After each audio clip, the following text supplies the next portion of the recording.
প্রতিষ্ঠার লক্ষ্য থেকে বাংলাদেশ কোস্ট গার্ড দেশের সুবিশাল সমুদ্র, উপকূলীয় এবং নদী তীরবর্তী অঞ্চলের নিরাপত্তায় গুরুত্বপূর্ণ অবদান রেখে হচ্ছে। এর ধারাবাহিকতায় কোস্ট গার্ড পূর্ব জোন সমুদ্র তীরবর্তী এলাকায় শান্তি শৃঙ্খলা প্রতিষ্ঠা ও জননিরাপত্তা নিশ্চিত করতে অত্যন্ত পরিশ্রম করে যাচ্ছে। উপকূলীয় এবং দ্বীপাঞ্চলে জনসচেতনতা বৃদ্ধি ও আর্থসামাজিক উন্নয়নে কোস্ট গার্ডের ভূমিকা অপরিহার্য। কোস্ট গার্ড পূর্ব জোন অধীনস্থ স্টেশন আউটপোস্টের মাধ্যমে জনসচেতনতা বৃদ্ধি, অগ্নি নির্বাপন, মহড়া, পরিবেশগত উন্নয়ন, প্রাণ বিতরণ ও বিনামূল্যে চিকিৎসা সেবা প্রদান সহ বিভিন্ন সেবামূলক কার্যক্রম পরিচালনা করে থাকে।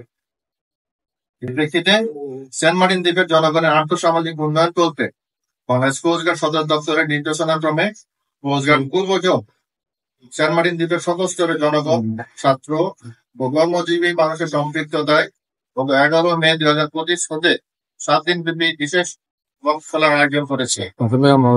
উক্ত কর্মশালার আওতায় গত 1 সপ্তাহ সেন্ট মার্টিন দ্বীপের সমুদ্র তীরবর্তী এলাকা পরিষ্কার ও পরিচ্ছন্নতা নিশ্চিতকরণ, কোস্ট গার্ড ও অন্যান্য সংস্থার অভিজ্ঞ প্রশিক্ষণ দ্বারা অগ্নি নির্বাপনের কৌশল সম্পর্কে তাত্ত্বিক ও ব্যবহারিক প্রশিক্ষণ এবং মহড়া, প্রাকৃতিক দুর্যোগের পূর্ব সতর্কতা ও বিভিন্ন প্রস্তুতিমূলক ব্যবস্থা ও দুর্যোগ পরবর্তী করণীয় নির্ভর কর্মশালা, মাদকাসক্তির ক্ষতিকর দিক, যুব সমাজের উপর ক্ষতিকর প্রভাব, আর্থসামাজিক অবনতি এবং মাদকের ক্ষতিকর দিক থেকে উত্তরণের উপর প্রশিক্ষণ প্রদানের পাশাপাশি ভাদ্র আশ্বিন মাসে কুকুর প্রজননের সময় প্রাকৃতিক উপায়ে কুকুরের বংশবৃদ্ধি রোধে করণীয়, সমুদ্র ও পরিবেশ দূষণ এবং দূষণ রোধে করণীয় সম্পর্কে আলোচনা সভার আয়োজন করা হয়।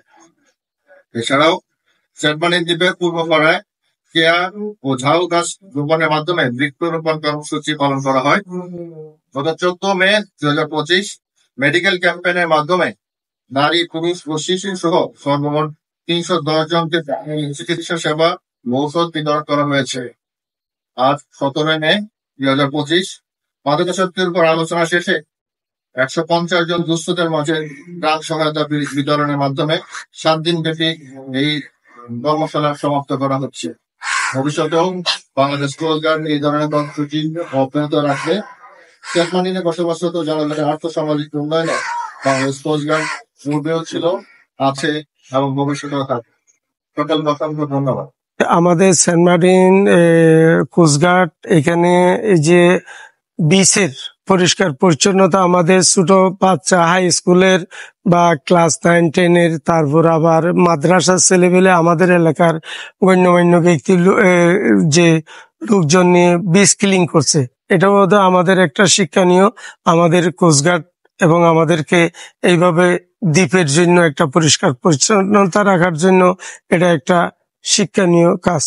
কোস্ট গার্ড আসলে আমাদেরকে যেগুলো শিখাইছে তার মধ্যে আমাদের লাভ হয়েছে যে মানে আগুন ধরলে কিভাবে নিভাবো, এটা আমরা আলহামদুলিল্লাহ আমি নিজে শিখছি, অন্যজনকেও শিখাইতে পারছি। তার মধ্যে আমরা অনেক খুশি হয়েছি, কারণ অনেকদিন আগে এটা গত 2-3 মাস আগে একটা আগুন ধরছিল, এখানে নিভাইতে পারে না। তার মধ্যে এখন যদি আগুন ধরলে আমাদের একটা সাহস আছে কিভাবে আগুনটা ধরলে নিভে যায়।